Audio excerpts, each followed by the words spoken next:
You're listening to the Loving Your Own Soul podcast, and I'm your host, Britt Olson. Guided by my own intuition, my intention is to deliver genuine conversations centered around health and wellness, spirituality, self-expression, and culture.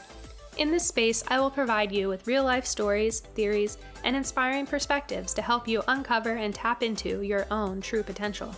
I'm so grateful you've chosen to tune in with me on this mindful exploration to living a more fluid life through a deeper connection to the soul. Now let's dive into today's journey. Hello and welcome to the Loving Your Own Soul podcast. I'm your host, Britt Olson, and I'm so grateful to have you tuning in here with us today. On this episode, we've got Hellenistic Astrologer Kate Greenfield joining us, and at the time that we recorded this episode, Katie was actually in Boulder, and she has recently moved to Denver, Colorado, so she is loving life over in Colorado. Such a beautiful part of the country. But anyway, on this episode, we chat all things astrology, especially as it comes from the lens of a Hellenistic perspective. And this episode's really cool. It's very unique in that Katie provides just such a historical preview of astrology and really creating the why behind it and helping us understand where astrology has come from and the fact that it's actually been here really since the very, very, very beginning. So it's awesome. And then, of course, we jump into better understanding the sun, moon, and rising signs from her perspective and studies, and go into how it relates to the child and the parent relationship. We chat a little bit about my different signs and chart placements. We chat about the planetary placements, just really all the things. But honestly, this is probably one of the most comprehensive conversations to astrology, I guess you could say. You really learn so much. And as you'll see, Katie just has such a great way of really putting forth the information and helping us understand and digest it back.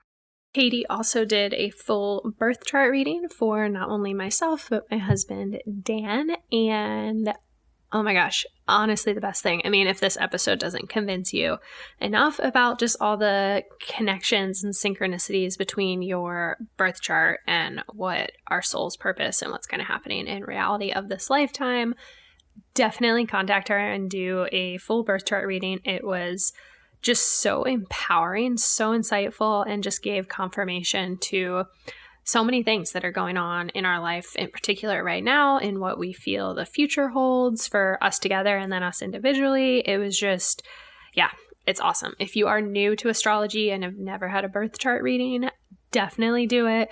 I promise you, you will love it and only good will come from it. It's nothing to be scared of, apprehensive of, etc. It's really just a confirmation to your intuition and the thoughts and aspirations that you have for yourself, your emotions, your personality, all the things in this lifetime. It's fun. You guys are going to get a lot out of this episode. I'm super excited. And as always, I thank you so much for tuning in here with us today. It is truly such a gift to be able to hold space and hopefully inspire some of you along the way.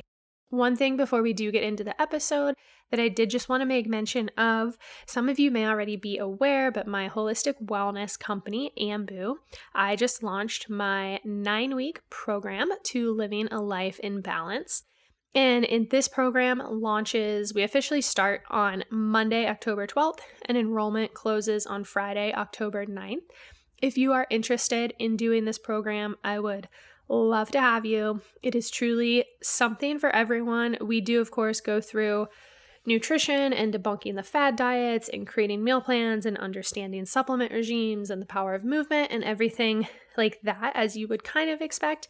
But we also go so much deeper into really understanding ourselves and our relationships and how we walk through life and how our relationship with food or different substances and things is really kind of a mirror to the rest of our life. And we go into setting intentions and creating visions and manifesting and really figuring out how to create sustainable, long-lasting change. This isn't just a program where you're going to cut your teeth, sweat through it, and then by the end, you're ready to go binge out for the holidays. It is so much more than that to really get you away from that lifestyle. And again, debunking the fad diets and truly getting you into your optimal health, manifesting your goals, your desires. This is a 9-week program, but once you do it, you can actually continue doing it over and over again.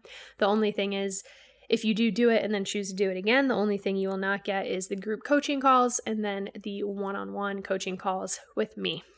So I would love to have anyone who is interested, whether you are a chronic illness warrior, simply looking to lose the COVID-15, as they call it, looking for motivation, have been in a rut or just feeling burned out.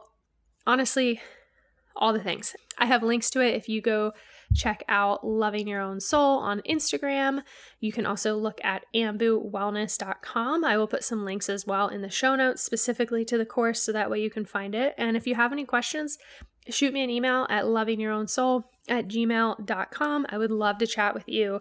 We do have the program price is a one-time payment of $196. Or there is a payment plan option of 4 payments of $60. However, I am willing to work with you. I do want this course or this program to be accessible to anyone who is interested. So please reach out while it is so affordable and so fairly priced. 2020 has also been quite the year. So if you need assistance, please ask me before you just kind of cross it off your list and don't think that it's attainable at this time. We'll do weekly movement sessions together. I've actually started every Tuesday, Thursday doing weekly movements. We've got our Modern Wellness Community Mornings, which are free meetups virtually held the last Friday of every month. Every Modern Wellness Community Morning, we start with a breath work or meditation, and then we have a lead guide or speaker who walks us through a different topic for the morning. Everyone who attends, you get a new breakfast recipe from me. You can really join from any cozy space. They're so much fun. We've met so many women and just individual people from all over the US thus far. It has truly been so much fun. Coming up on Friday, September 25th, we have Laura Livermore, who is a mindset and manifestation coach. And then we have a spiritual coach, Lindsay Schroeder, who will be joining us Friday, October 30th. And she will be going into pretty much more so than just not only tapping into our intuition, but actually diving into our intuition and understanding our different gifts from the different clair senses, in particular clairvoyant and clairaudient. So that one's going to be so much fun. Again, these Modern Wellness Community Mornings are always free. Last Friday of every month at 8 a.m. EST. If you cannot make it, you do get the recording after. And so many things. I hope I didn't overwhelm you. There's just a lot going on, a lot that we're putting out right now, but all with the good intention of continuing to help you all tap into your own true potential. So find me on Instagram at lovingyourownsoul, or also send me an email, lovingyourownsoul@gmail.com. And without further ado, let's get into this deep dive into astrology with Kate Greenfield.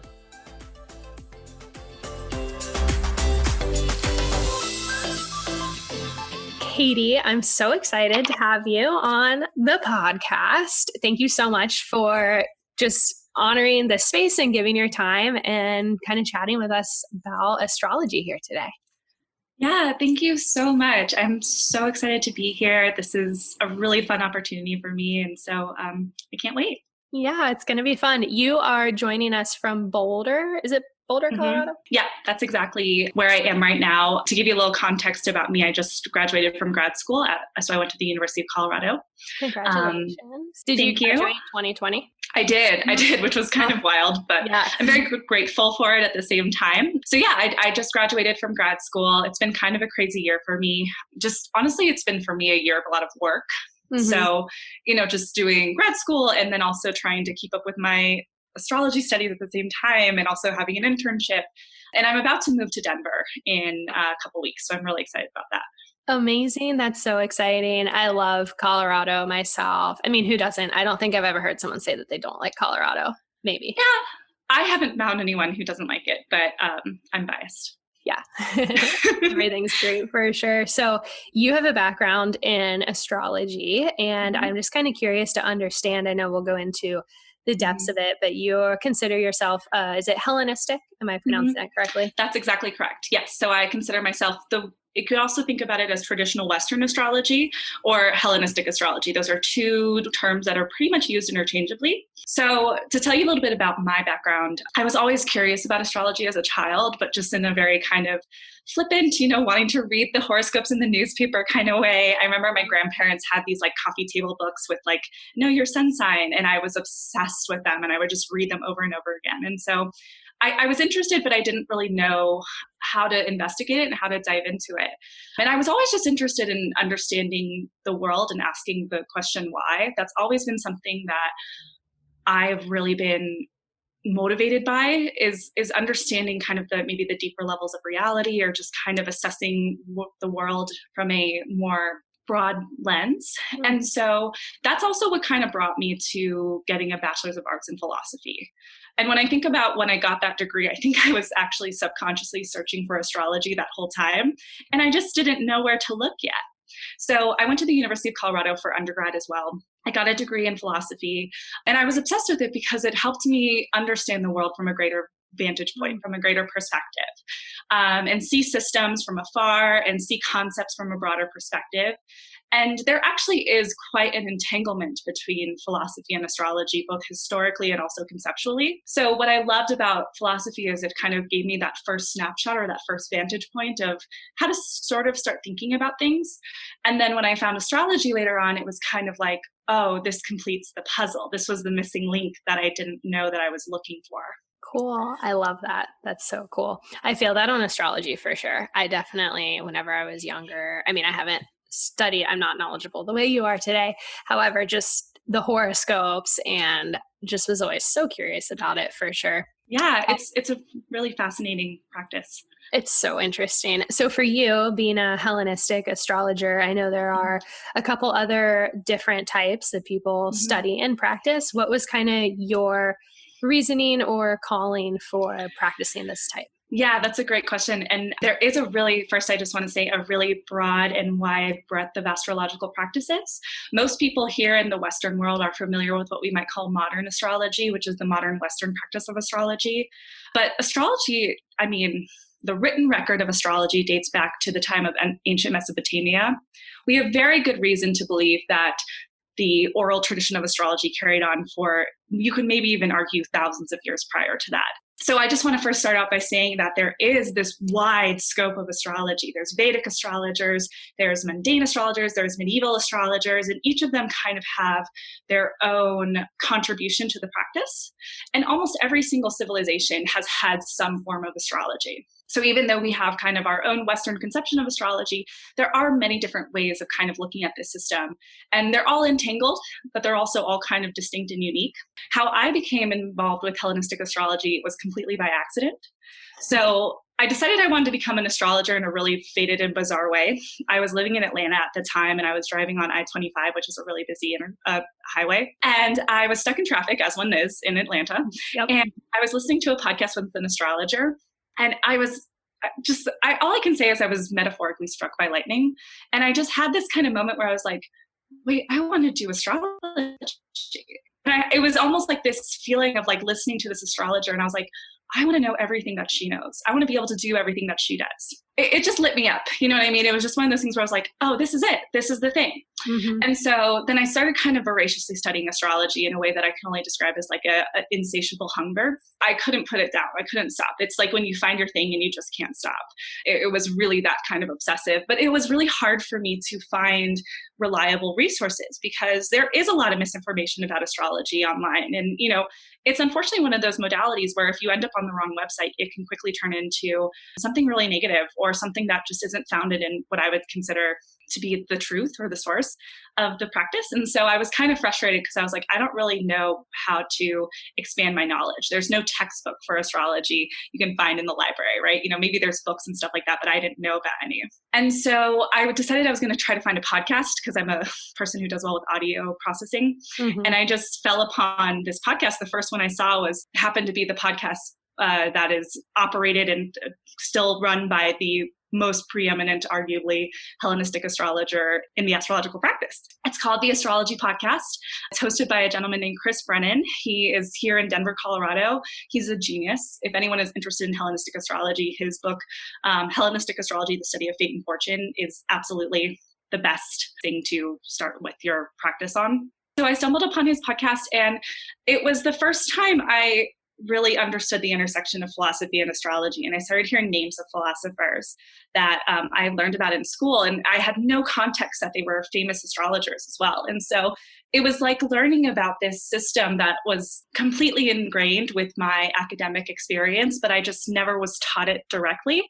And it just was a light bulb moment for me. And it really kind of aligned my philosophical interests with astrology. And it just started this kind of really cool process of learning a new system.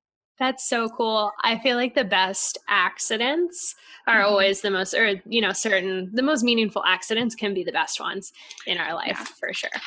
It feels very fated in hindsight, but at the time I really didn't know what I was doing. It was like I stumbled upon things, and definitely one of those right time, right place situations. Oh, I love that. That's so fun. Now, does that, with your love for astrology, I will kind of get into the depths of what each of the signs mean and everything like that, but is there any relation to your astrological chart, or even just learning by listening to podcasts, or is there like any synchronicity there, would you say? Yeah, there is. One thing I will say for sure, which is kind of funny. So I was born at the exact time of the initiation of a project called Project Hindsight, which was the reintegration of Hellenistic astrology into the modern world. That's so to give you, it's really cool. And I feel like there has been this huge resurgence of ancient astrology, of traditional Western astrology in our world because of Project Hindsight primarily. Oh my gosh, I have like full body chills right now. I'm really sensitive to certain things. And that's so cool. Yeah. So most of me and my friends, we kind of joke, my astrology friends, that like we must have incarnated at this time to be involved in this resurgence. And by no means was I a leader in that at any means, but I'm certainly a follower. And, it's really amazing. So to give some context, if that's okay, to kind of talk a little bit about how this happened. So the first thing I wanted to bring clarity on with astrology is that a lot of people, when they hear about astrology, it seems a little bit vague. It seems a little bit hard to grasp or grapple with. And truly, astrology is, to me, one of the most natural and inherent things that a person can do. So we have to put ourselves in the shoes of, prehistoric humans, ancient humans, kind of who were first starting to understand their worlds. And the night sky had to have been this huge mystery if you had no scientific context, right? So looking up at the night sky, the first thing you would probably ask yourself in that moment is, one, what am I looking at? What is this? And two, what does that all mean? To me, those are two fundamental questions that any person would have asked, and that are just essential to the human experience, is to look up at the sky and see kind of, what is this telling me? What does this mean about my world? So that first question, what am I looking at? That's astronomy. That second question, what does it mean? That's astrology. So what's funny is that in our modern world, we've become very disconnected from looking at the sky. I mean, in some places it's really hard to see the sky because of light pollution, but looking up at the sky is something that is integral to the human, and I think all animal experience to some degree, right? Having that curiosity, wanting to understand more, is something I think that we evolved around, and that kind of came with the human experience fundamentally. And so there's something very natural and instinctive to this process, and I think that's what astrology is really drawing on. So I guess the first thing I wanted to say is that astrology starts, to me, with the start of humanity. And like I was saying, the background of astrology, so we have a written record that dates back at least 3,000 years, but like I said, the oral tradition likely came about way beforehand. And so we had this kind of experience. So to provide a little historical context, astrology started most likely from, again, a written record perspective around the time of ancient Mesopotamia and ancient Egypt. That's where we see the first written texts around this concept. And there was a integration of astrology into the West during the time of the conquest of Alexander the Great and the establishment of the city of Alexandria, which is in modern day Egypt. And it was this hub of East meets West of cultural expansion.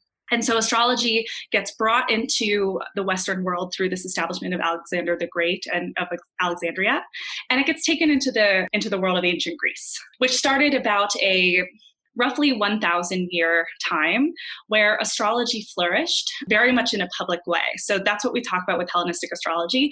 We're talking about primarily the Hellenistic era of ancient Greece, but it does kind of seep forward into the Roman Empire as well before kind of the start of the Middle Ages. And it was when astrology was practiced and taught among some of the most highly educated people in the community. So astrology was actually taught and practiced among astronomers, among philosophers, among mathematicians. It was well written and documented. There were astrologers who were consulting some of the politicians and the emperors. So astrology in the Hellenistic era is where we have that golden age of astrology. And it's also where most of the fundamentals of modern astrology were established today. So you can read a textbook from ancient astrology from the Hellenistic era, and you're going to find that it's going to tell you about all of the things that you read about in a modern astrological book. And so this is where we got most of our footing from a Western astrological perspective. I love that history lesson on it. That's so cool. It's amazing. And so what's cool about it too is because a lot of people, they hear about astrology and it seems really flippant. It seems really like, kind of, oh, it's this weird hippie thing from the 60s. No, this is a practice that has been literally integrated in civilization, arguably since the dawn of time. And there is a well-established written record, and there's a well-established, you could say, academic record that connects astrology to our world. And what I love about this example as well, too, is it shows us that there is a kind of an empirical understanding of astrology in the sense that there's a good chance that in this 1,000-year period, when we really were honing their empirical knowledge of transits and integrating that into the experience. So it's kind of like we have a lot of good evidence to back up this process as well. It's not unfounded. Cool. There might have been a little bit of even a scientific method, even though that obviously didn't exist at the time. Yeah. So, okay, there's this golden age of astrology, and then the Middle Ages starts, and it kind of becomes this taboo concept. And so astrology, actually, a lot of the Western practice migrates to the Middle East, where it continued to flourish. But in terms of the Western world, it kind of subsided. And we kind of lost our connection to astrology for a very long period of time. That's not to say that astrology wasn't practiced, but it never really got its mainstream appeal like it had in the ancient Greek time. Mm-hmm. And so what happens is there's a few key people who bring astrology back to the West. The first is a gentleman named William Lilly, who writes this book called Christian Astrology in around the 1700s. And he is the one who helps integrate astrology back into the Western culture by writing a book that says, you can be Christian and an astrologer. And of course, that was huge for the Western world. Mm-hmm. And then in terms of the modern era, a gentleman named Alan Leo is really what helped bring astrology back to the United States. And that was in, kind of the 19th century timeframe.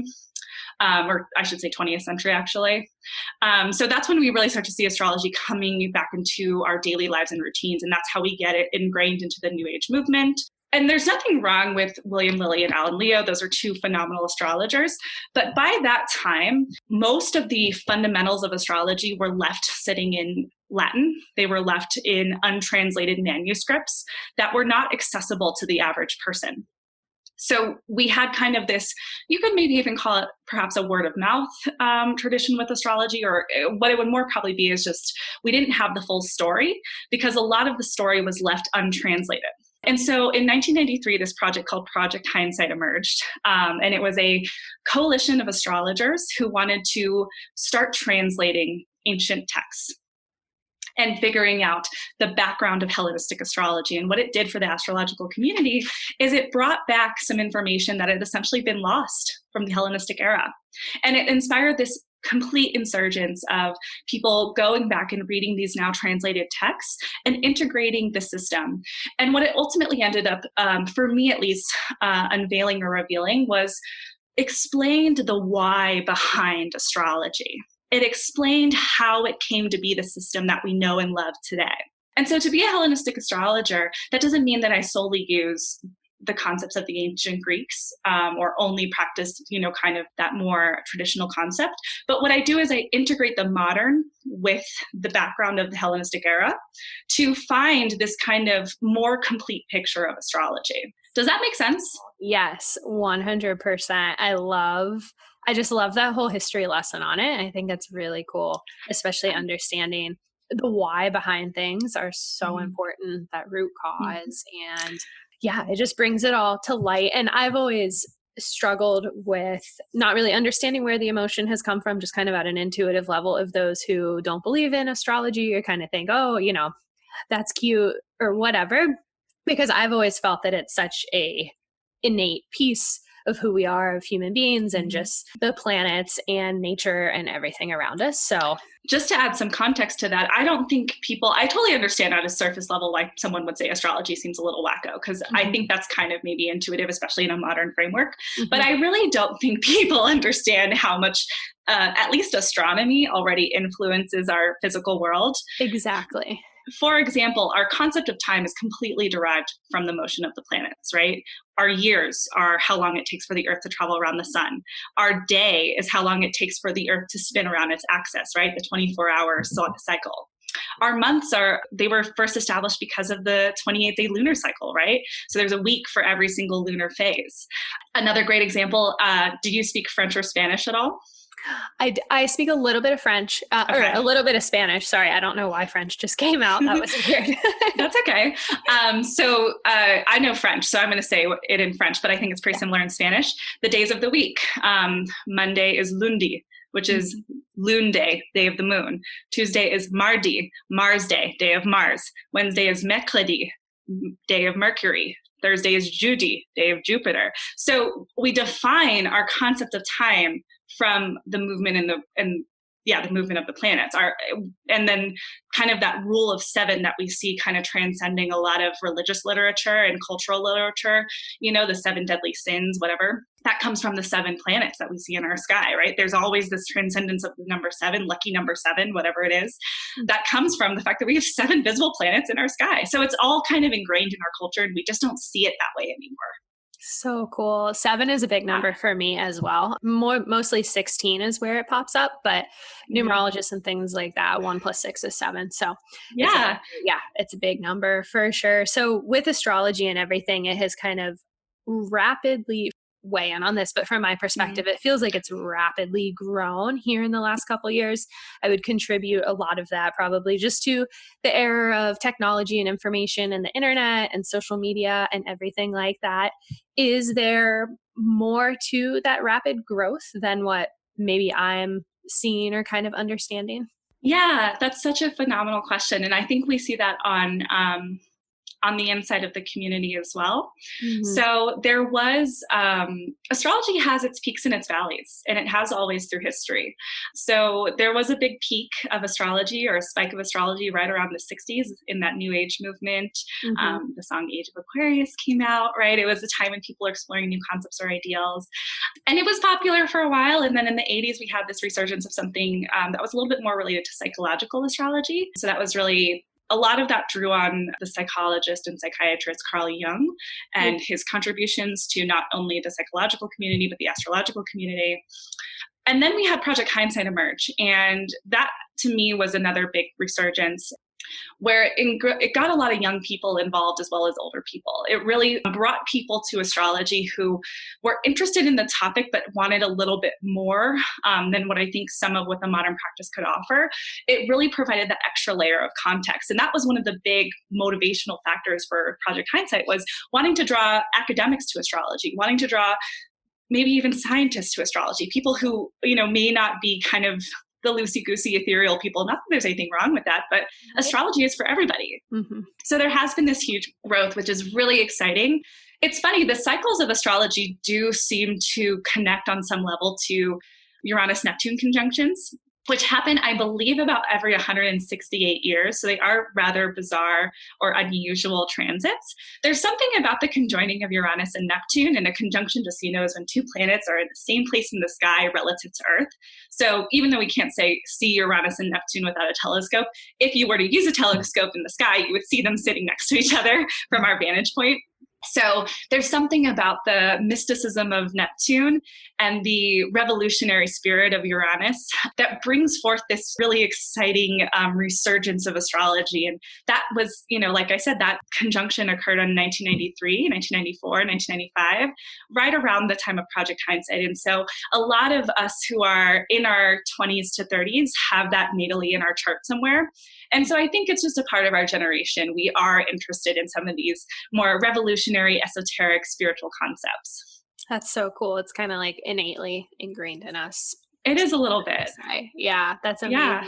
So lately, I know you mentioned with the age of Aquarius, I think I might be wrong on this. Are we going back into another age of Aquarius here soon? So this is quite a complicated topic, and I don't want to get too much involved in it, but I personally don't subscribe to the traditional concept of the age of Aquarius that people discuss.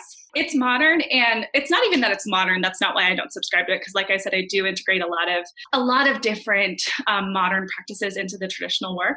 The reason why I personally don't subscribe to it, at least in the traditional concept, is that there isn't a clear deadline or definition of when the age of Aquarius will occur. So there is a concept of astrological ages, and that was kind of first brought up very briefly within the context of Platonism or in the ancient Hellenistic era. So it's not that the concept of astrological ages is new, but if we're going by that traditional concept, which is this idea that there are 2,000-year ages in astrology, and how we calculate that has to do with essentially the movement of the earth, the erratic movement of the earth.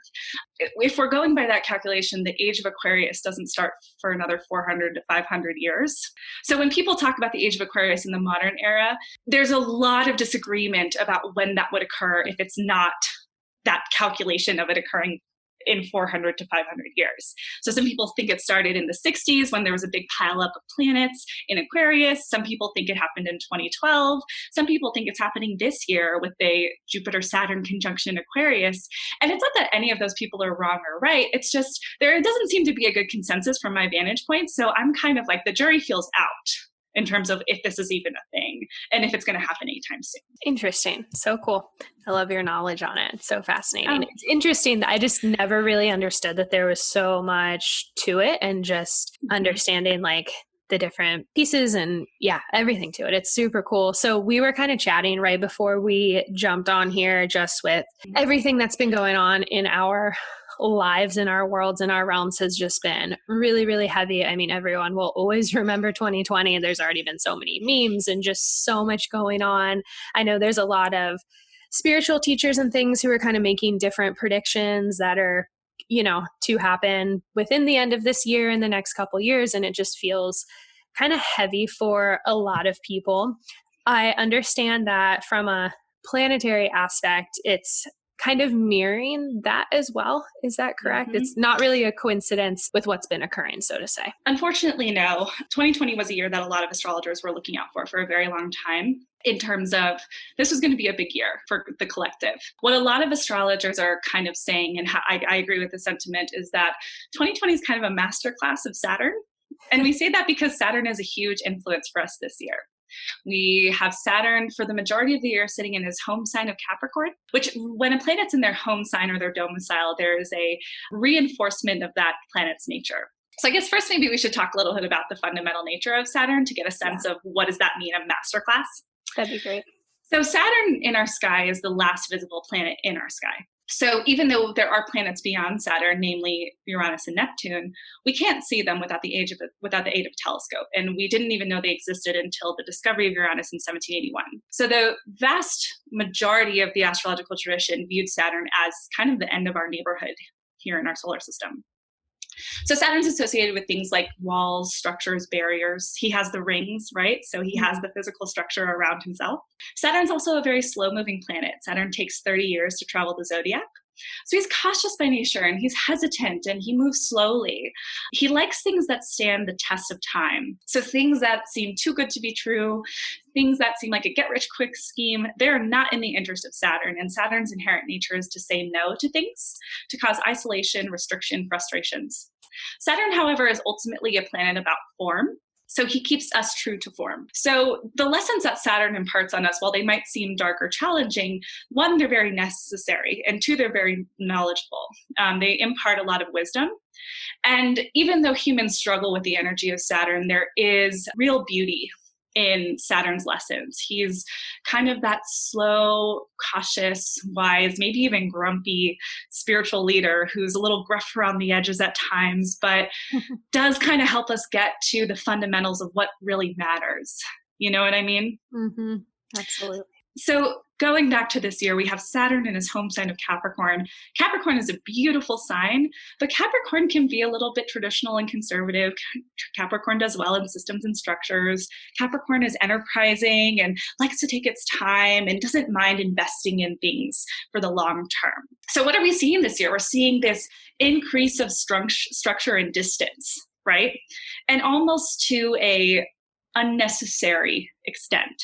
And to me, that kind of too much structure quality has to do with the Saturn-Pluto conjunction that we experienced on January 12th of this year.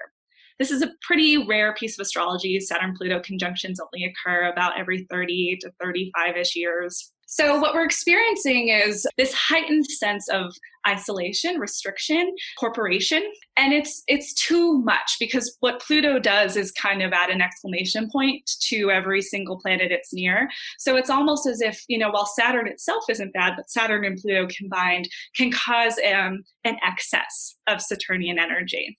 So in attending an astrological conference earlier this year, a lot of the speakers talked about we're in a little bit of what some people might call, a dark night of the soul for the earth, or what I like to think about it more as a winter phase. Things feel dark, things feel cold, things feel isolated. It's hard to see clearly. It's hard to see beyond the present. But we all know that the world is cyclical. We all know that time has a way of evolving and changing things. And so what comes from winter is always spring. And so when I think about this time, even though it's challenging and difficult, and I totally acknowledge there's been some really, really tough things this year where a lot of people are suffering, there is for me this sense of kind of emerging out of the darkness to start something anew. Mm-hmm. And we're just in the midst of those growing pains right now. Yeah. And growing pains, they're called growing pains for a reason, but beauty can totally emerge past them. And I mean, just even looking back as well, like our grandparents survived what probably felt like their darkest moments and unsurvivable times and things like that, and they made it out. Mm-hmm. So I think it's, as a collective, it feels so heavy right now, but there's always light after the darkness. There's always dark and light. There is. And that's what I love about astrology, is it shows us that, we talked about this before the podcast started. I think my word that I keep hearing over and over again for 2020 is unprecedented. Everything feels unprecedented. And there is some truth to that, right? There are some things that have occurred in this year that are unprecedented and we've never seen before. But that doesn't mean that the themes or the general archetype of this year is new. It's not. We've been through, as a humanity, as a collective, similar trends over the course of history. And like you said, even our grandparents experienced something very similar with World War I and the Spanish flu. So it's not to say that we haven't been here before. And it's also not to say that we haven't emerged as a collective out of this. And that doesn't mean there isn't tragedy and loss in the midst of this. So I don't want to discredit that. But there are these seasons of life, right? And we know that life has its ups and downs, and we can see that represented in our own nature, right? In the winter, we have the decay, and that brings forward the new growth. And we need the decay to have that newness emerge. Yes, 100%. Yeah, I can't wait to see where things go, for sure. I mean, it'll be so interesting. And I think it's important as well, during any changing period as well, to kind of hone in on who you are, do a lot of inner work, or at least look inward and kind of protect your energy field and everything like that. But within astrology, as it pertains to us as individuals, one of the things that I've just always been so drawn to, and I think that's kind of where a lot of people start out with it, is, to me, understanding my signs and my chart and everything like that kind of just feel like that added confirmation of who I am, my tendencies, why I'm unique. And it just gives that little bit of almost empowered feeling of, this is who I am and everything. The name of this podcast, of course, is Loving Your Own Soul and appreciating who you are as individuals, as a collective, everything like that. But from your perspective, why do you feel astrology is important as it kind of pertains to the term loving your own soul, or just looking at ourselves as individuals? I love this question.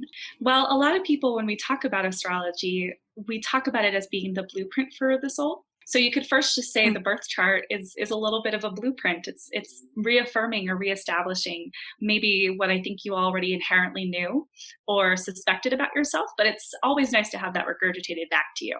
Mm-hmm. I always tell people in readings, I don't think I ever say anything that surprises someone about themselves. I really don't. I think people have an intuitive understanding of their birth chart without knowing anything about astrology. So maybe that'll put me out of business one day, but that's fine if it does. So I do think that it's okay if it does. But I do think we have this fundamental understanding of who we are. And what astrology is here to do is just remind us that that little voice in our head that's telling us that we have a gift or a talent or something like that, it just shows to you, hey, this is real. You're not crazy for feeling this way.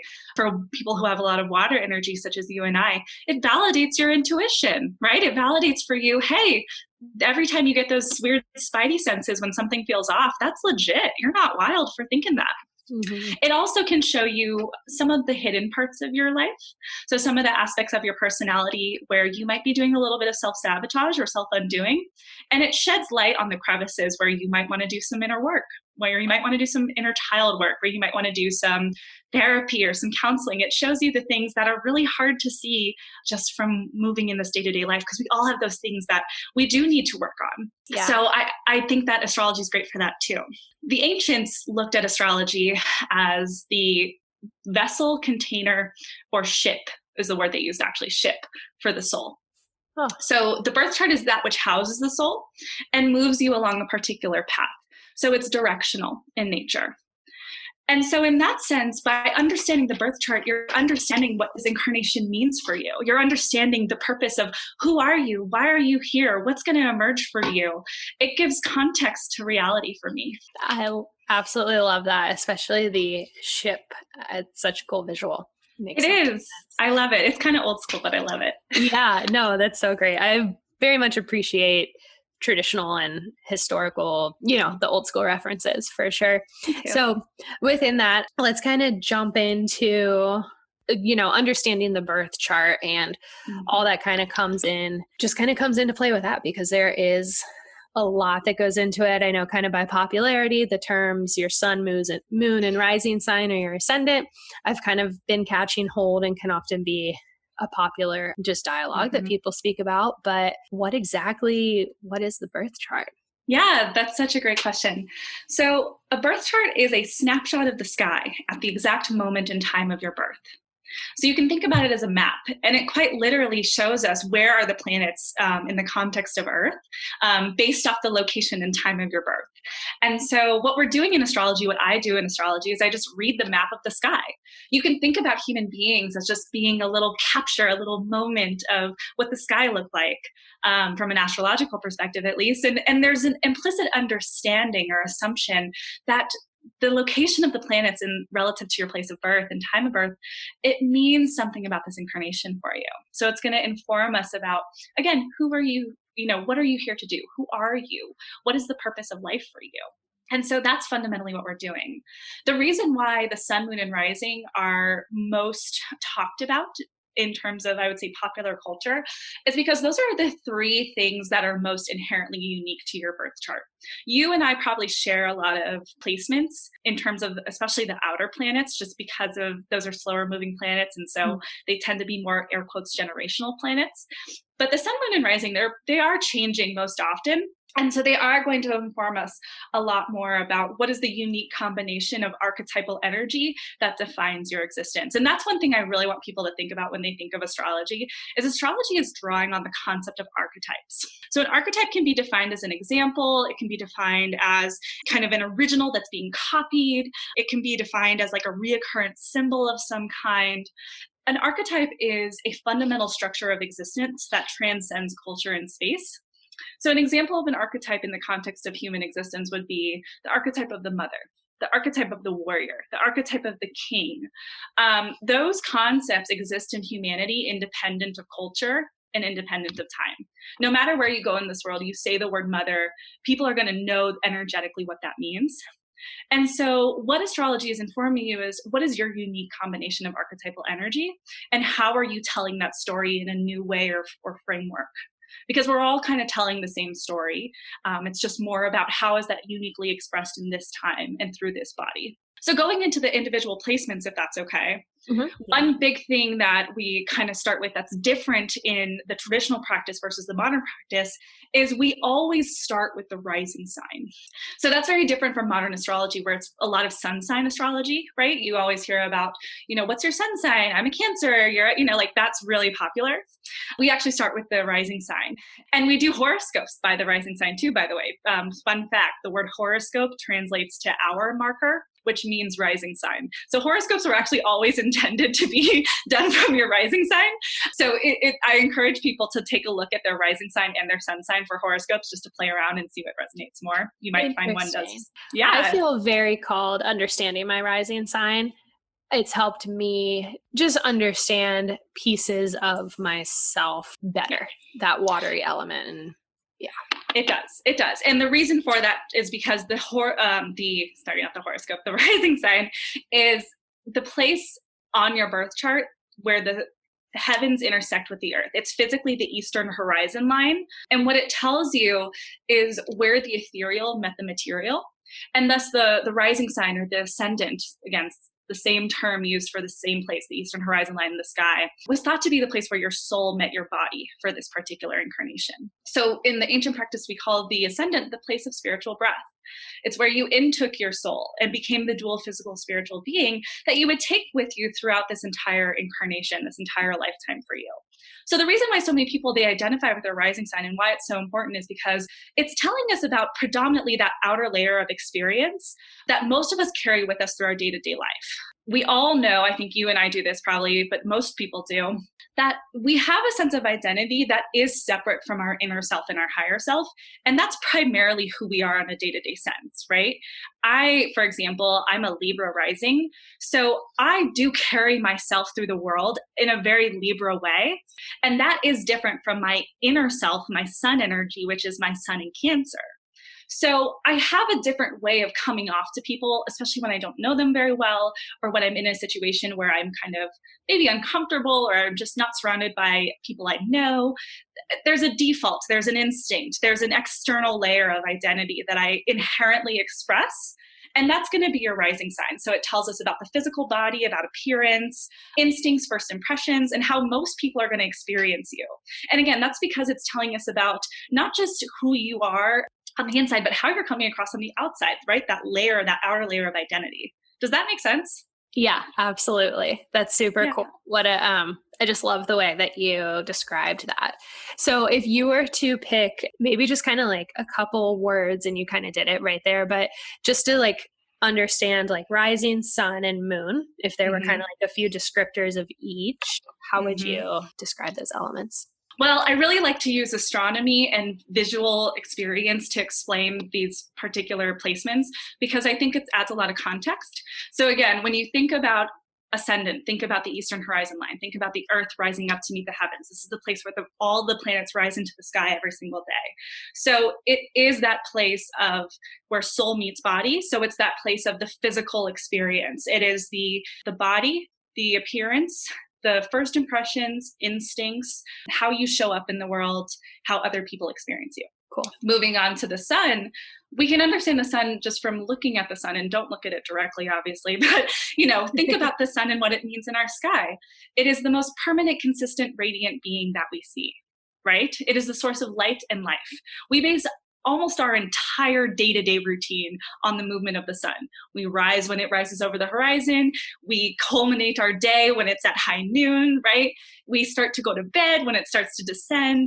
We rely heavily on the sun to inform our day-to-day activity. And we also rely on the sun to be consistent and permanent. Consequently, we can think about the sun as that which is most consistent, permanent, and radiant within ourselves. So words I would use for the sun would be our wisdom, our values, our higher self, our soul, our sense of identity, but not in a necessarily everyday coming across sense, but who am I really? Who am I in that eternal, radiant, soulful inner self? Who's that part of me that transcends time and space and always has been and always will be? Does that make sense? Yeah. Love that description. And then the moon. Yeah. So we can think about, again, the moon from looking at the moon and contrasting it to all these other placements, right? While the sun is permanent and consistent, the moon is quite variable. You could go outside every single day for a month and the moon would look a little different. It would be in a different place in the sky. We're always having these phases with the moon, right? New moon, full moon, waxing, waning. And so it's changeable. And think about what the moon influences on our Earth, right? It influences the tides, which are always, ascending and descending. It has an impact on the female reproductive system and the cyclical nature of our hormones, right? So that which is always in flux, that which is always changing, can be embodied by the moon. So when I think about the moon, I think about that which is always in flux and changing within us, such as our emotions, which come and go, right?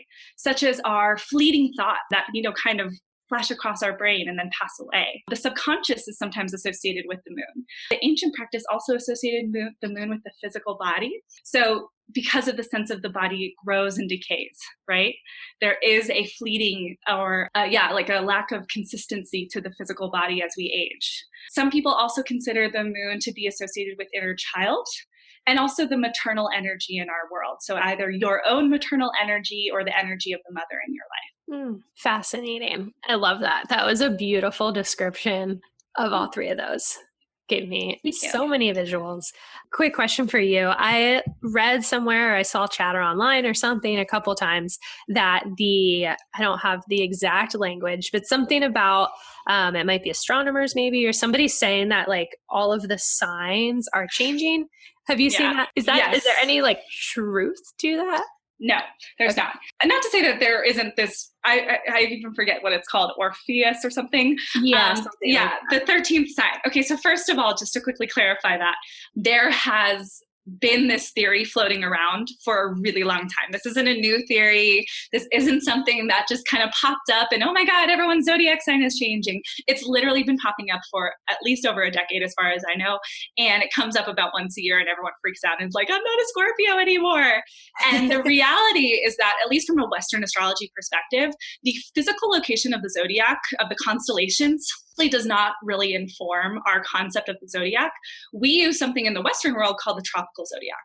So the tropical zodiac has to do with the seasons and it has to do with the eclipses, which I know is kind of confusing. But it basically tells us it's more informed by the movement of the Earth around the sun. It happens to be that when we first developed our nomenclature or our verbiage for the zodiac, we associated the zodiac with relevant constellations. But what's happening is this phenomenon called precession, which isn't a new concept to astrologers. We've known about precession since the time of ancient Mesopotamia. And it's this concept, and this is getting a little vague, so I apologize, but basically what's happening is that the physical zodiac, the physical constellations are separating from the tropical zodiac, separating from the ecliptic, which is the travel of the Earth around the sun. And so because of that, our understanding of the zodiac has changed. And so we aren't actually following the constellations in terms of defining the zodiac. Instead, in the Western world, I encourage people to think about it more from a perspective of seasons. A best example I can use for this is when we talk about a planet being, for example, in the sign of Aries. Aries is the sign that's initiated by the spring equinox. So Aries season starts in the time of the spring equinox. So when we say a planet is in Aries, I encourage people to think less, this planet is very close to the constellation Aries, and instead think this planet is close to where on Earth we experience the spring equinox. So on its travel around the sun, it's right around that part where we have the first day of spring. And what does spring mean for us from an experiential perspective here on Earth, right? Or if you're in the southern hemisphere, it would be the first day of fall. So what does fall mean from an experiential perspective? And that is kind of a better way to inform our understanding of what exactly is going on in terms of the zodiac. So the fact that there's a new constellation, I mean, it's a non-factor. The 12 zodiac signs were defined by the ancient Babylonians thousands of years ago, and I don't think there's any disagreement that that's changed. Exactly. Yeah, I would agree with that. I was curious to hear your opinion because constantly you're seeing, somebody posts an article and then everybody starts panicking. So it's rooted in history for a reason. Rooted in history. Sure. Absolutely. So your rising sign, sun and moon, you're a Libra rising. I'm a Libra rising with Jupiter in the first house, similar to you. I am a Cancer sun and I am a Virgo moon. So those are kind of the three, I guess, big three that you would describe for me. Mm-hmm. Cool. Yeah. And then I'm a Cancer rising, Aries sun, and Sagittarius moon. Yeah. So we can kind of go into talking a little bit about your birth chart if you'd like, and kind of adding some context to perhaps maybe how someone could utilize or leverage these tools to understand more about their own soul. And like you said in this podcast, learn to kind of love what's unique and special about their own experience. Absolutely. Is there any software? I mean, of course, we'll kind of give, where people can connect with you at the end of this, but if anybody wanted to pull their chart while listening, is there a good software to do that? Or yeah, I normally recommend people just go to astro.com and pull their birth chart. Some people prefer to use another website called Cafe Astrology, which will give you kind of a grid style chart rather than the traditional circular birth chart. I don't prefer that. I think people should get used to reading the circular chart just because it informs the astronomy influence on the birth chart. But if that's not comfortable for you yet, Cafe Astrology is good too. And just so everyone knows, to know your exact birth data or to know your exact birth chart, you will need your birth data. And that's going to be your birth date, your exact birth time. And when I say exact, unfortunately, I do mean as exact as you can be, because even 10 to 15 minutes can unfortunately change or impact a birth chart. And then the location of your birth. Cool. I love that. It's so funny too, just for me, like growing up, I had a friend who had the same birthday as me. And I mean, even as like a 9-10-year-old, it always bewildered me because we were such different individuals. And I was so confused as to why we held this. It was kind of fun. It was like, oh, we can have joint birthday parties together. But I always in the back of my mind was like, I just don't because my mom was into astrology and things and was, reading just our horoscopes and had that big book of the birthday book of astrology or whatever it is. And I was just always so confused because we were seemed completely different people. So now understanding it in better depth, it makes sense to me as to how that can occur. It is amazing how even just a few minutes can completely change, or just being born in a different location can completely change the manifestation of a person's experience. And that's what's so unbelievable at astrology, is that it is really multifaceted and does capture the unique experience of every individual. So when we do like just blanket sun sign astrology or anything like that, there's nothing wrong with it. But like you said, it leaves something to be desired, right? And that's where we really do need to look at the chart holistically. Yeah. Cool. Yeah. So let's jump into it then. Cool. So just looking at your birth chart. So again, the first place we start from a Hellenistic perspective is going to be the rising sign, because that's going to inform us about how you carry yourself throughout the world and kind of who you are in a very day-to-day sense. And as you've already expressed, you're a Cancer rising. So even though you have this almost kind of badass Aries internal higher self, your higher self is someone who's very independent and confident and really doesn't need to listen to anyone else for validation or improvement. That's not actually how you come across in the world. And I can tell you just by experiencing you, you do have a much softer, watery intuition and sense to you, just in terms of how you're experienced in a day-to-day sense. And so that really does soften that Aries nature. So I'd imagine for you, when you first read about Aries, you were like, yeah, this feels true, but like, what about the fact that I'm really sensitive? It wasn't really captured. Yeah. And some people would be like, oh, you're an Aries. Like that's that like arrogant side of you, or like the ram, the horns. I was always like, yeah, but no, like that just, I was like, I feel like that's not though, but I guess maybe I'm supposed to be like, yeah, just a disconnect. Yeah. So there is a disconnect. And that's why we have to look at the chart holistically. So in terms of how you come across, you are of a Cancerian nature. We can start to understand the archetype of zodiac signs by kind of breaking them down into their fundamental components. So for example, Cancer, every zodiac sign has a planetary ruler, and the planetary ruler is said to transmit the energy or kind of inform the energy of a particular zodiac sign. And so the zodiac sign then becomes the domicile or the home of that ruler. So just like when you're at home, I'd imagine you feel the most comfortable, you feel the most at ease. Same could be said for any planetary ruler in its domicile, right? And so there's just this authenticity of the expression of that planet, or maybe even you could say maybe the best possible scenario, or arguably the best possible scenario for that planet. So Cancer is the only zodiac sign ruled by the moon. And we've already talked a lot about the moon today as being a placement that informs all that is in flux and changing within us. It's about emotions. It's about intuition. It's about our fleeting thoughts.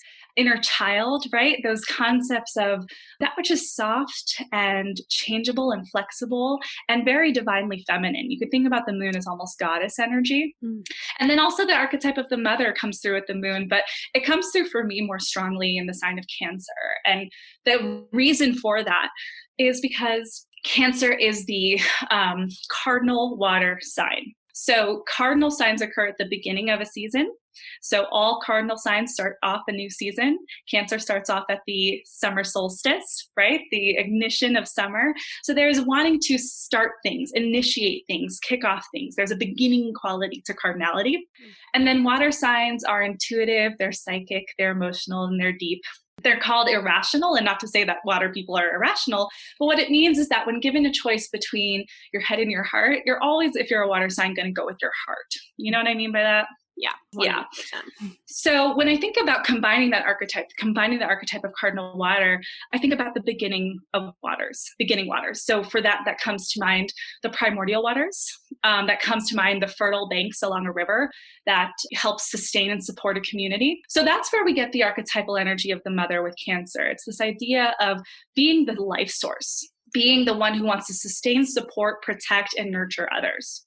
So people with strong Cancer energy, even if they never become mothers themselves, which I'm certainly not saying that's true for you, they're always going to be some kinds of mother. They're always going to be some type of nurturer, some type of provider.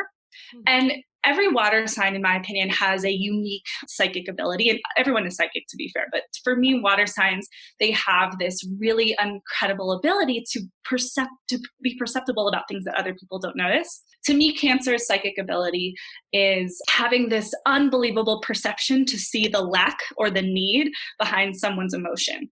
So to give context to that, I'd imagine for you, your husband comes home from a long day and he's angry and he's stressed out and you can tell he's grumpy and in a bad mood. Most people would just see angry, grumpy, bad mood, kind of what's wrong with him. Cancer energy has a very good ability to see past that and see the need or the hurt or the lack. So while you see him as grumpy, you also see, oh, he's hungry, or he's tired, or he's feeling sick, or he's just, there's a lack there. There's something that needs to be nurtured. And it's your inherent nature to fill that cup, fill that void. There's a generosity to Cancer. We play that all the time. That speaks to our relationship to a T, especially. Yeah, just who he is. And I can always tell when something's going on, but it's always at that that state of nurturing of, oh, I'm fine, I'm just stressed. But I'm you're not just it's not like a surface level stress. There's something way more underneath that's coming up. That's right. And I bet that he may not, depending on his placement, see that all the time, but you might see it before he does. And it's your instinct to fill that void and to protect. So Cancer energy can be very protective.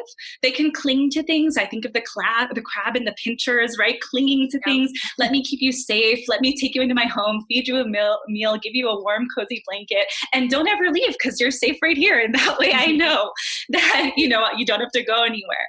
So there is this want to desire and nurture other people. Or this is a desire, I should say, to nurture other people that I think is really beautiful for Cancer. And, Cancer, just like the moon, the fluctuating energy of the moon, Cancerian people can have their own moodiness themselves. They do tend to kind of ride the waves of emotions.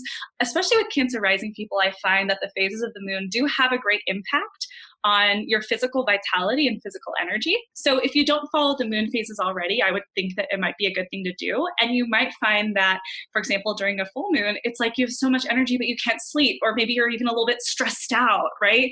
Because you are impacted so much by the lunar cycles and the changeability of that, and watching out for that moodiness. Yeah. My cycle has now synced as well with the full moon in that. That's amazing. Bleed during the full moon. Yeah. So that's unbelievable, but that makes a lot of sense because the full moon phase is that kind of that pinnacle, that culmination period, you could say.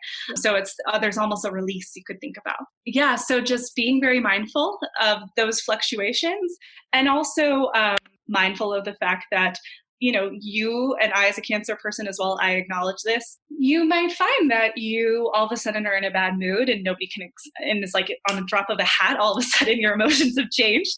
And while it makes perfect sense in your head, it might be a little off-putting to other people. Not that you don't have the right to feel, but it's more just about being conscientious of when it comes across as a little bit biting or a little bit more like, Cancers can have a hard time expressing emotions. I don't think that's necessarily as true for you. I think you're much better about conveying what you're feeling, I would think, than most people, especially most Cancerian energy people, but being mindful of when that energy becomes biting, where you're kind of just like, like you're being a little bit irritable. The last thing I will say, and this advice was given to me a long time ago, and I really think it's great for Cancer people. Cancer people nurture and support in the same way that they want to receive nurturing in return. One of the hardest lessons of Cancer energy is learning to acknowledge when you're being taken advantage of, because Cancer will give and give and give. And there is a point to that where if we don't have boundaries around that, we're not filling up our own cup.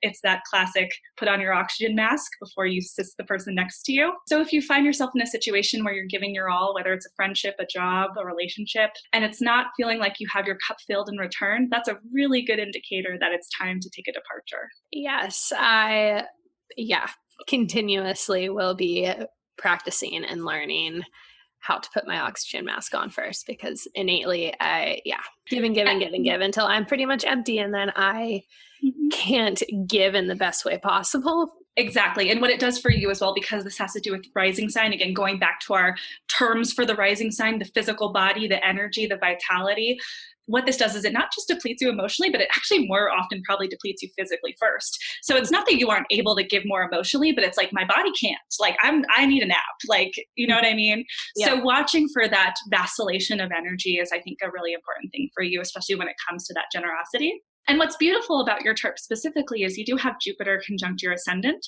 What that means is that at the exact time of your birth, the planet Jupiter was rising over the eastern horizon line at the exact time, right? So it's like Jupiter was just peeking out over the eastern horizon line. So when a planet is conjunct your ascendant, what that means is that that planet is going to impart significations of identity for you. So it's as if the planet's being ingrained into identity. And this is how we start to extrapolate between you, a Cancer rising, versus someone else, a Cancer rising, is what else is going on in the first house or in the rising sign. So for you specifically, having Jupiter in the first house, it's a really beautiful thing, to be honest. And it's a very auspicious thing, because we say Jupiter in the traditional practice is exalted in Cancer, which means that Jupiter is held on high in Cancer. That's what exaltation means. So what that means is Cancer brings out the best of the planet Jupiter. Jupiter is the planet of abundance, positivity, faith, trust, belief, kind of those higher systems of mind expansion. So philosophy, religion, perhaps even. Jupiter is he's called the greater benefic. And he's kind of that joyous, abundant, positive energy that radiates through our world. And so oftentimes people with Jupiter on the ascendant, you and I are both this way, you're just a positive person. You have this joyful energy. There's this beautiful smile that comes through with Jupiter on the ascendant. You give and give and give, and you almost have no boundaries to your ability to give to other people. And you're probably a great manifester, and you probably draw people in by nature. And it's ultimately a really good thing, but something to be mindful of with Jupiter on the ascendant is not knowing when to say no, because Jupiter never wants to say no to things. Oh, yeah. Yeah. So it's ultimately a really positive thing. It's an indicator of someone who just has this glowy, abundant, wise energy. You're probably that person people come to for advice. You probably have a connection to wisdom that might even feel a little bit outside of your own knowledge space, right? So like you get some advice and it kind of just flows through your mouth and you're like, where did that come from? I don't think I thought that. You know what I mean? Yeah, for sure. Absolutely. Especially whenever I was a child, before I kind of became aware, as a child was always, people would say it was so wisely spoken and had this crazy ability to just give advice and like give advice to what adults needed to hear. And it was just kind of like, whoa, where is this child getting this? But as children as well, can be more tapped in without having that consciousness and things that we carry. Exactly. Yeah, no, that's totally true. And so you've always been a wise soul. You'll always be a wise soul. And that's a huge part of identity for you. And I think especially as a child, I would imagine, because moving on to a different placement, you're a Sag moon.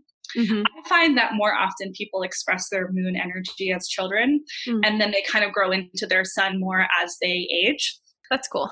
Yeah, it is cool. And so your Sagittarius moon is ruled by Jupiter, because Sagittarius, the zodiac sign, is ruled by Jupiter. So you have what we would call this really nice condition of accidental dignity in your chart, where your moon is in a Jupiter sign and your Jupiter is in the moon sign. So it's like the two of them are kind of helping each other out in a very supportive way. They're both looking to each other, you might say, which is really helpful. And so that's probably why you felt very accessible to this energy as a child.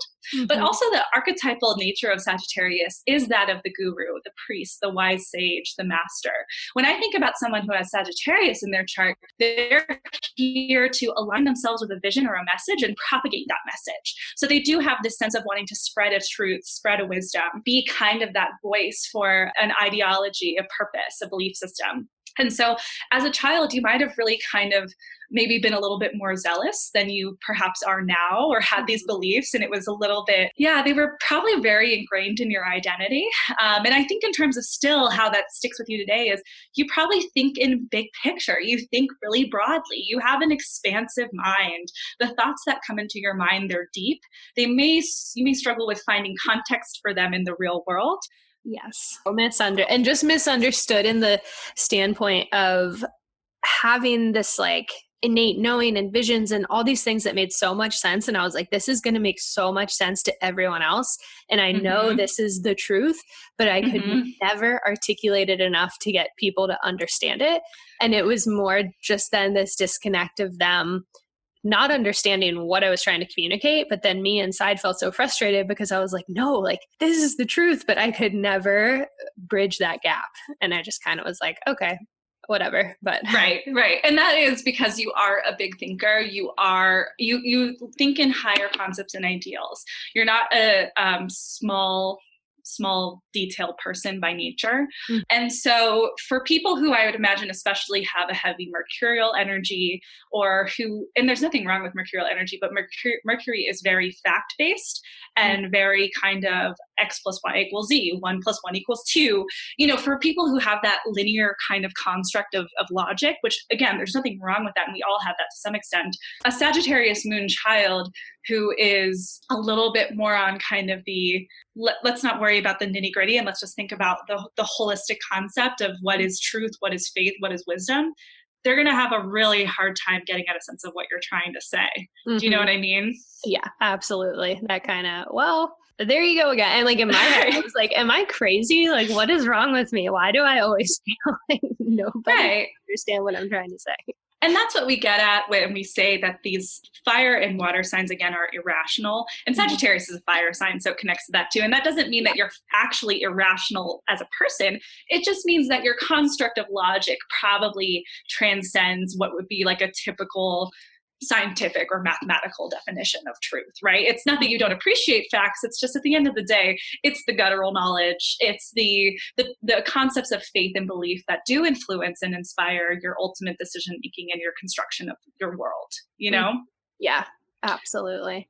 Is there any validity or reason for, as a parent, to understand, like as a parenting scope, to understand your child's full chart, or at least the big three?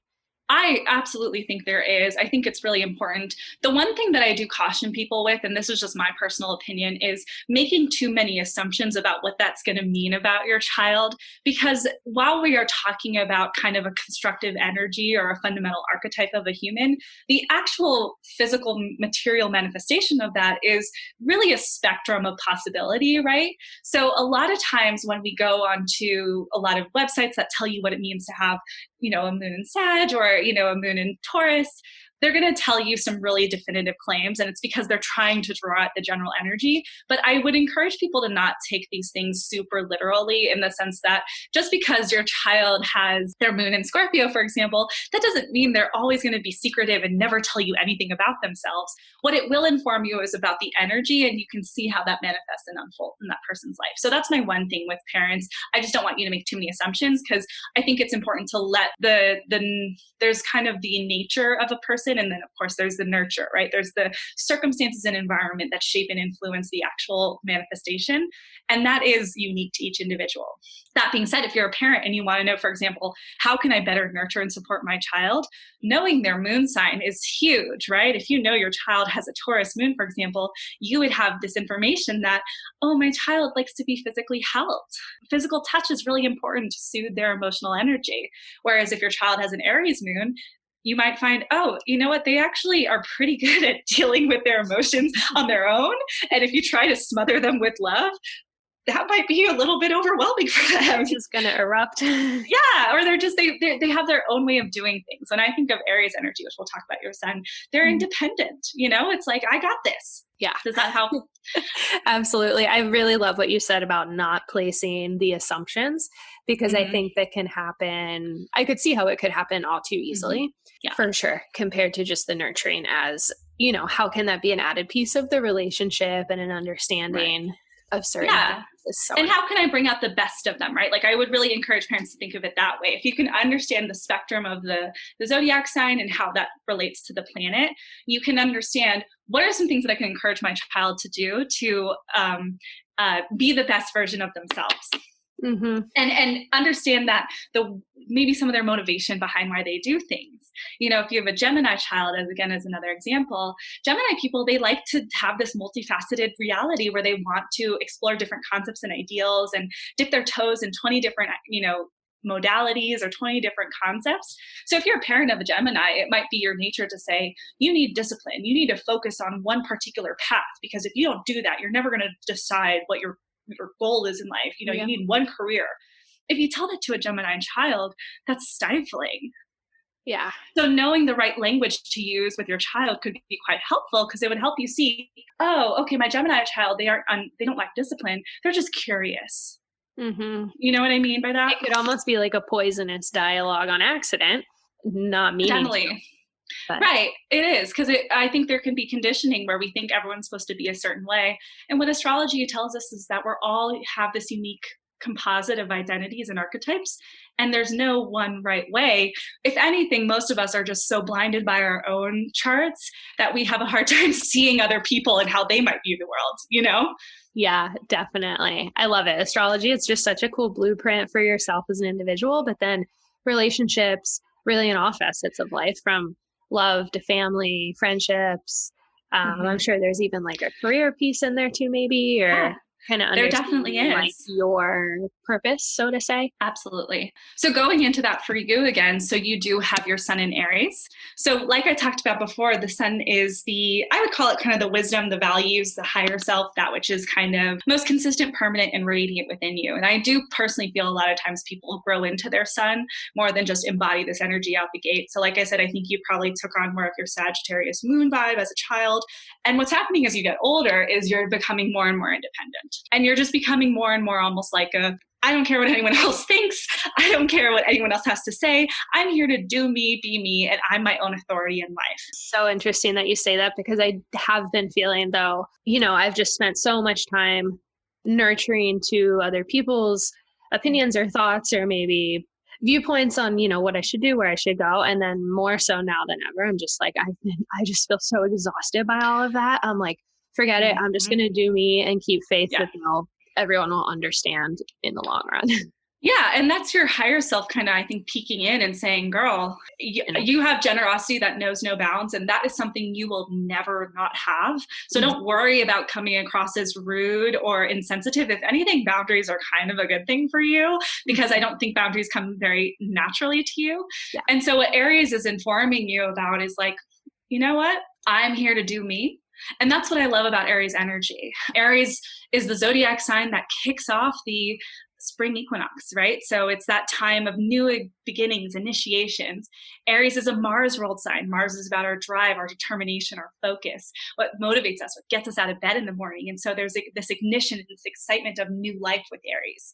And then it's also a cardinal fire sign. So when I combine the archetype of cardinal fire, I think about a spark that ignites, lighting a match, setting fire to kerosene, right? This idea of this explosion. And so Aries energy to me, Aries sun energy, is all about igniting the personal truths and kind of being motivated and excited and running towards an opportunity at full speed. So I bet when you find inspiration, it's like you put all of your energy into it. It's like adding kerosene to a fire, and all of a sudden it's this eruption, right? Yes. And we also say that the sun is exalted in Aries, because if the sun's about our wisdom and our truth and our personal knowledge, well, Aries is a sign of independence and confidence and not needing to rely on other people to define our personal truths. So the sun does quite well in Aries because we want our personal truths, our values, our wisdom to be something that we hold sacred, independent of other people's beliefs, right? We want it to be that we value our own opinion and we'll kind of stick to our own wisdom. So there is this great energy with having an Aries sun where it's kind of like, you can have the authority and the confidence to do your own path, to pursue your own truth. But thinking about, again, going back to that archetype of the spark, the initiation, when I think about the flame of an Aries, that does die out just as quickly as it erupts, right? It is like lighting a match. It burns out almost just as fast as you've lit it up. So the struggle of Aries energy is needing to know when to sit on the bench and take rest, because Aries people, they don't like to not be in charge. They are natural born leaders. They're always thrust into positions of leadership. And so having the authority to kind of take a step back is really hard. But Aries people, they're really not here for the nitty-gritty details. They're much better at being the ideators, the visionaries, painting the picture, and then handing off the smaller detailed components to other people who are more well-suited for that. And going back to, there's a topic for career, this energy actually manifests for you most purely in the context of career. So I think you are kind of a renegade when it comes to career. I think you feel very connected to your higher self with the work that you do. You're not a person who could ever just have a job job. You need to feel connected to your personal truth and values in everything that you do. You're a leader with career. You don't want to have a boss. You need to be your own boss, right? But that was a very pivotal point in my life. Understood my previous jobs. It didn't quite work out. Didn't quite work out, right? Because you're a visionary and you're just kind of here to do it your own way. But the other thing with that too is hiring help could be quite good for you, especially as your podcast continues to grow and expand. You are going to be someone who I'd imagine would benefit quite well from a personal assistant. And that doesn't mean you can't do all of the individual details on your own. It's just, it takes up energy that would be better utilized for being that visionary. You know what I mean? For the first time ever, I have help with my new business that I'm working to launch and everything. And instead, yes, I'm capable of building a website and doing all the things. For the first time ever, I have people doing that for me and helping me. And it's like my whole world has opened up. I'm like, this is the best thing ever. This feels so good. So good. It's so refreshing. It's probably it is. Describe it. Yeah. So it's good that you're leaning into that. And again, this goes back to what I was saying at the beginning. People have an inherent knowledge of their birth chart without knowing anything about astrology. So trusting your own intuition is, I think, a huge thing I want people to take away from. Astrology is validating, like this conversation that we've had. It's helpful to hear someone remind you of stuff you already knew. But I don't think I've ever done anything more than just repeat back to someone something they already know about themselves. None of it is new information, whether I was consciously aware of it. When you say it now, you kind of piece together the pieces and it's like, oh, of course, or that's why this did play out that way. Exactly. Yeah. So that's really exciting for you. I think that you are doing everything right in terms of, living your design or living through your chart. But I think we all are, at least we're all doing our best. Yeah, absolutely. And the best is really the best that we can do. So is there, before we kind of start closing out here, are there other pieces of the chart that you wanted to kind of touch on, or some areas? I know there's like so much we could probably spend on it, but I could spend 5 hours talking about your birth chart and anyone's birth chart. There's so much to cover. Astrology is honestly, if anyone's looking to get into it, fair warning, it should come with a warning label. It is a vacuum. It is a bottomless pit of information in the best way possible. But you can just get down this rabbit hole with astrology where you're just so deep into the practice. So yes, there's always fun things to say. The one thing I will probably add in the context of your birth chart, and just for anyone listening to this who would want to do some more investigation on their own birth chart, is that another fundamental ancient practice when looking looking at a natal chart is not only looking at the sun, moon, and rising, but also looking at the ruling planet of the ascendant. So why that's important is at the beginning, I talked about the birth chart as being a ship for the soul, right? The container, the vessel for the soul. So that kind of begs the question, okay, well, who's driving my ship? Where are we going? And the answer to that question is that the ruling planet of your rising sign is the one that most likely is driving the ship. It's the one that's influencing day-to-day life. It's the one that's telling us about purpose of incarnation, why you're here, what the key themes are that will emerge in your lifetime, and what your legacy is as well. So it's kind of like if we were to ask that blanket statement, why am I here? We're going to find a lot of insight to that from the ruling planet of the rising sign. So, okay, what does the ruling planet of the rising sign mean? Well, whatever your rising sign is, like I've said before, each zodiac sign has a planetary ruler. In your instance, you are a Cancer rising. The planetary ruler of Cancer is the moon. So for you, the moon is not only informing all the traditional moon stuff for you, but it's telling us about purpose of life direction and key themes that will emerge over the course of your life. So we want to really understand the moon, or whatever our ruling planet of the rising sign is, from, I would say, primarily 3 different perspectives. We want to look at what is the zodiac sign of that placement. So the zodiac sign is informing how that energy is manifesting. We want to look at the house topic. This is getting a little technical, but I'm just going to kind of say it for people to do their own research. Yeah. We'll look at the house topic, which will tell us about what are the topics that are going to emerge in life and going to be the key themes in life. And then we're going to want to look at the aspects. So aspects are how planets can or cannot see each other in the sky. And so when we think about aspects, there's a relationship. So what else is influencing that planet? Are there helpful planets? Are there more challenging planets? And neither is necessarily good or bad in the scheme of life, because, sometimes helpful things can end up causing someone to be quite lackadaisical because they don't have to work very hard, whereas hard aspects might seem a little difficult, but at the same time, they're quite motivational. So, when we talk about this spectrum of good and bad in astrology, it's important to keep in mind that that doesn't mean, angel and devil status of good and evil. It's more about a spectrum of, is something generally more easy? Is it more challenging? So that's what we can kind of mean by aspects. I hope that makes more sense. Yes. So for you specifically, we would want to look to your moon, which again is sitting in Sagittarius, which we've talked a lot about. But we also do want to have a conversation about what it means to have the moon in the 6th house. And what are the 6th house topics? Because your moon sits in the 6th house, and the 6th house is going to inform us about purpose of manifestation in your life, purpose of incarnation, key themes that will emerge, and kind of answer the question of why are you here? So the 6th house in astrology is considered the house that pertains to health, illness, wellness, everything that we do to maintain and support our life, but also sometimes the illnesses that come up in life that we don't have control over. It can be a little bit of both. And it can also be the place of our daily routine. And so people hear daily routine and they're like, that's boring, but that's most of your life is your daily routine. So something about the way you carry yourself day to day through life is very important to this incarnation for you.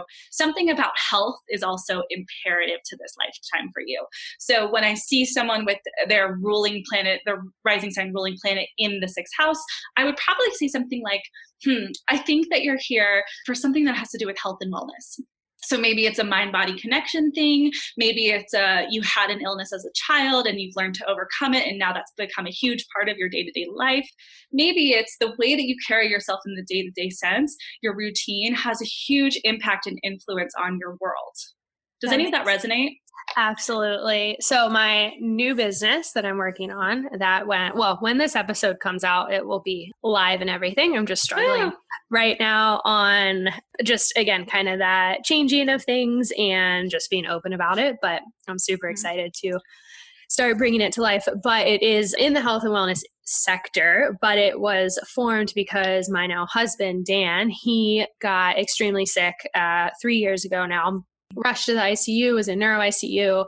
Long story short, was diagnosed with a chronic, long-term, kind of life-threatening autoimmune disease, bone marrow failure and malfunction and things like that. But through that whole experience with him, he was basically tried all these different treatment plans. Things weren't working, et cetera, et cetera. Got really, really frustrated with the differing opinions and just, basically you're going to take all these medications for life. And it is what it is. So the rest of your next 65 years will be spent going to the doctor once a month and never knowing anything. With that, though, we took a holistic approach, and I was really kind of the key cog in that wheel of solving everything not solving. I should not say solving. We haven't solved everything, but we've fixed a lot, and he's now healthier than ever. All his levels are going up. He's stabilized. He's doing phenomenally well, which is just so amazing. We talk about it all the time of just the timing of it and our purpose together and everything like that. But he formed a nonprofit in support of autoimmune disease and men's mental health and things like that. And then I'm now pivoting my business to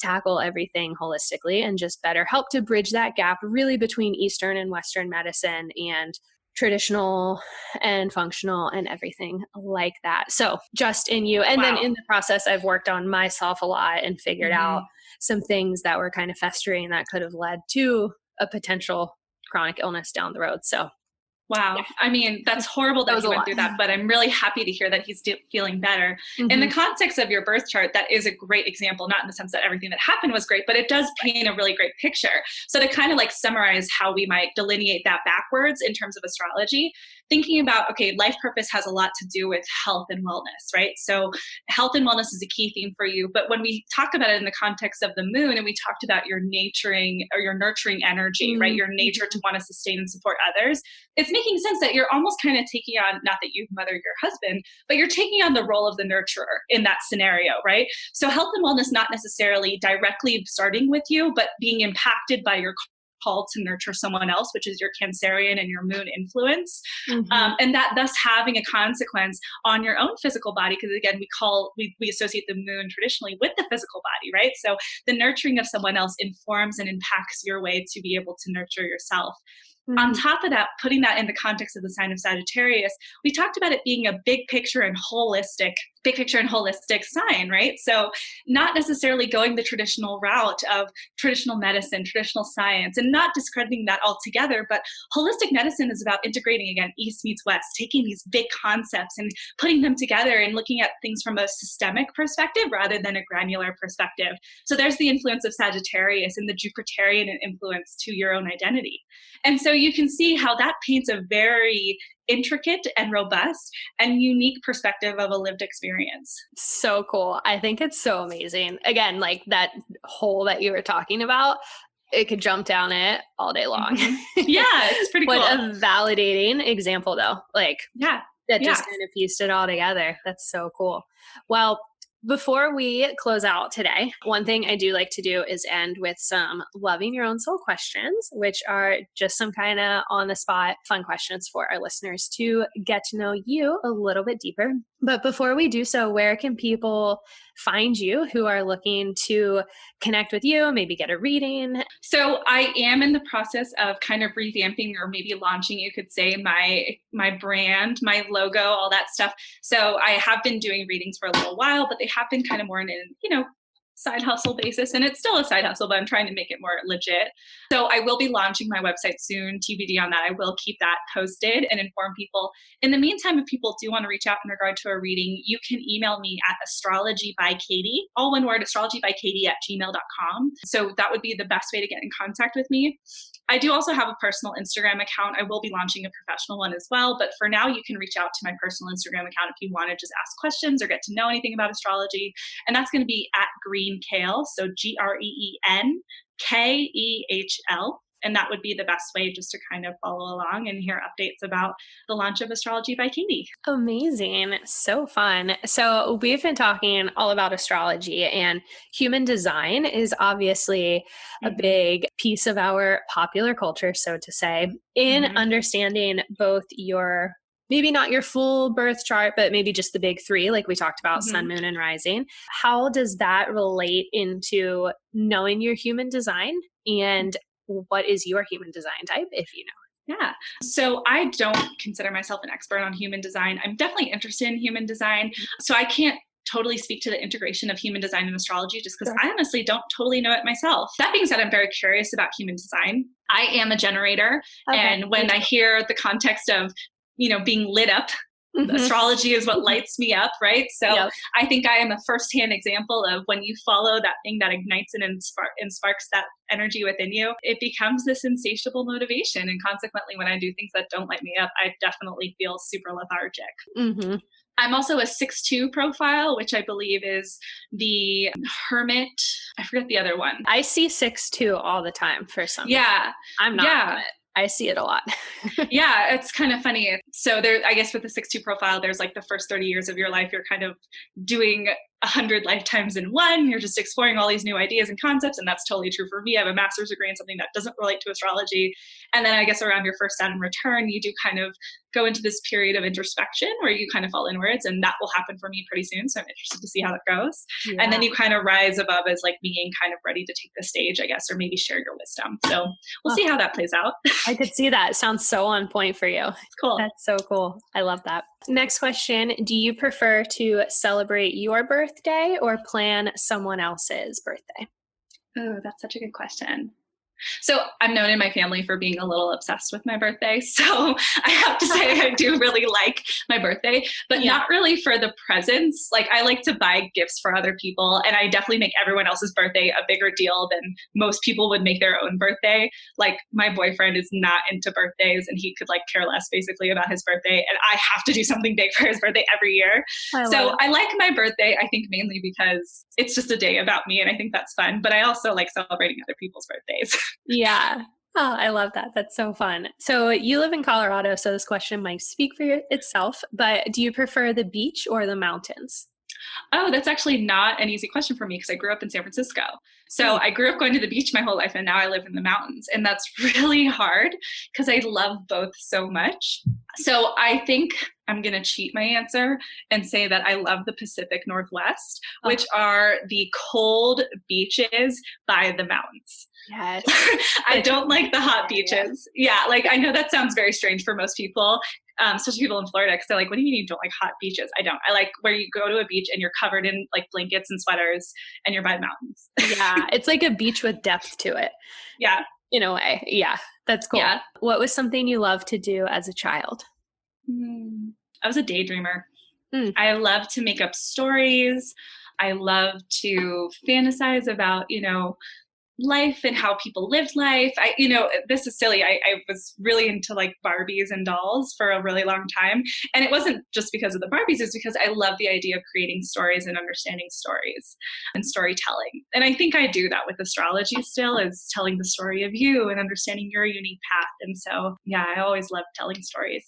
Oh, I love that. I was going to say that sounds very relatable to astrology and kind of helping people understand their own story or retelling that story for them. It's funny that you say that. When I was a child, from toddler to right before kindergarten for a couple of years, I was beyond obsessed with the Disney princesses. I mean, who wasn't in our era, except I would only wear Disney princess costumes and considered myself one of them. And it's so funny that I was so hardcore about it and then pretty much just dropped it. Everyone's like, why are you not the person who goes to Disney World on a monthly basis? Like, per your 2 to 5 year old self, you totally should be. And even made people call me beauty. I wouldn't respond to I thought like I was Belle. That's so cute.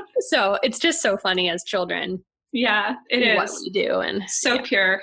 So pure. Exactly. 100%. Do you have a favorite photo of yourself? I think I love old pictures. I'm kind of I've always loved thinking about the past and I think I like old pictures more than new pictures. So I love looking at pictures of childhood. I like those more than I like modern pictures. Not that my modern pictures are bad, but I love thinking about history. So I think I always kind of like to think about past, and maybe that's a weird answer. Oh, kind of the story that's within that photo almost. And the mindset I had at the time and how that's evolved. And I love that. That's really cool. That's a great answer, actually. I like it. So, final question that I ask everyone. When did your exploration to diving deeper into your own soul first begin? And how has it evolved since then? That's such a good question. So I think when it really kicked off for me, of course, everyone's doing self-exploration work to some extent. That's kind of what being a teenager is in some ways. But when I really became conscious of it, because there is a shift from when it's just it's happening to you, but you're not aware of it, to when you kind of start to acknowledge it. Like most people, that came out of a crisis, out of a personal crisis. I think, unfortunately, it takes a lot of us to come to the threshold of needing to make a change to be able to do that kind of work. And that happened for me after college. I had gone through a pretty tough time after college, just not really knowing what I wanted to do with life and feeling like I didn't have a place in life. I graduated with my Bachelor of Arts in Philosophy, which now I see is so relevant to my world. But at the time, all I heard from especially adults was, what are you going to do with life? What are you going to do with a philosophy degree? It was something that was so important to me, but it came across to the rest of the world as frivolous or like a bad investment. And I was really terrified of being a failure, of not finding my path. And it brought me to some destructive behavior in the sense that I think I was doing a lot of numbing. And it wasn't anything abnormal than what other people my age were doing, drinking, partying, having fun. But what I was doing in those moments was I was trying to quiet this anxiety I was experiencing. And I eventually got to this point where my anxiety was so intense and my mental state was so distraught and out of touch with reality that I kind of was like, wow, I can't live like this anymore. And so what started for me was I started meditating, and it was simply as a way to try to get some relief from my own anxiety. So it wasn't really because I was looking for a spiritual practice or to start learning about myself. I really just needed to quiet the voice in my head. And the meditation practice kind of helped me unfold a voice in my mind that I think had been really silent, and helped me start listening to what I now see as my intuition and maybe even my higher self that had really been quiet for at least the majority of my adolescence. And so by listening to that, it kind of brought me toward other avenues, such as wanting to know a little bit more about what is intuition? Why am I hearing this voice in my head? I wanted to seek answers for, what is it this I'm feeling, this warmth and this peace that occurs to me really briefly when I get quiet and get still. And so I was gravitating towards, books that would help inform that for me, like The Power of Now by Eckhart Tolle, or podcasts like the Almost 30 podcast, where they would bring in all these amazing spiritual leaders who could help give me some answers and give me some context. And it was through those, really just again wanting to understand what's happening to me, why am I hearing this in my mind, that I fell upon astrology. And that's what really kind of sparked this new wave of purpose for me. And so I guess this process is still ongoing for me, but it all came from learning to listen to myself and trust my intuition and get quiet and get still. And that it's amazing because that really did change everything in my life. By learning to listen to my intuition, I became much more healthy. I started working out a lot more. I started prioritizing my own needs before other people. Not to say that I became selfish, but I was just living a life of putting everyone before me, wanting to please everyone else around me. And I had no sense of self. So it's still ongoing, but it's been about probably 5 years now. Yeah, I love such a beautiful journey. And you totally didn't mean to do this, but you also just like completely wrapped up as well, just everything for what we've been talking about too, in terms of the darkness and the light that follows, and just honoring those moments. And just, at that time you weren't expecting something good to follow, but it's just such a perfect example of light always follows dark. And it's always revolving, and we are always evolving as humans as well. So absolutely. Amazing. Well, Katie, thank you so much for coming on here. This was such a gift, so much information. I know our listeners are going to love it. And you just really brought just so much light to me as well, just from the lens of astrology and just the history of it. I love just kind of understanding where it came from and that it is very much a real thing. And hopefully more of our world and leaders can kind of start to tap back in and start adapting it.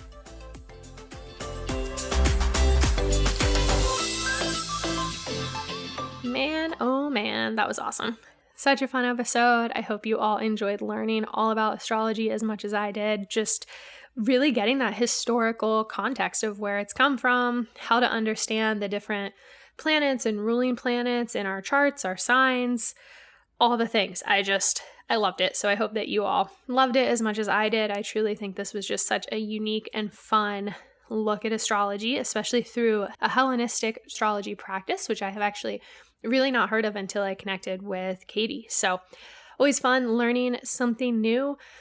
Thank you to all of you for tuning in here with me today. It was truly such a gift. If you feel inspired and you enjoyed this podcast, definitely feel free to rate and review over on Apple Podcasts. If you do so, screenshot it and send me an email to lovingyourownsoul@gmail.com. And in exchange, I will send you a free gift for your rating and review, because ratings and reviews are truly the best way to help podcasts grow, share the knowledge, share the guests, and really just continue help inspiring our world and all the lovely people around us. So thank you all so much for tuning in, and we will see you next time.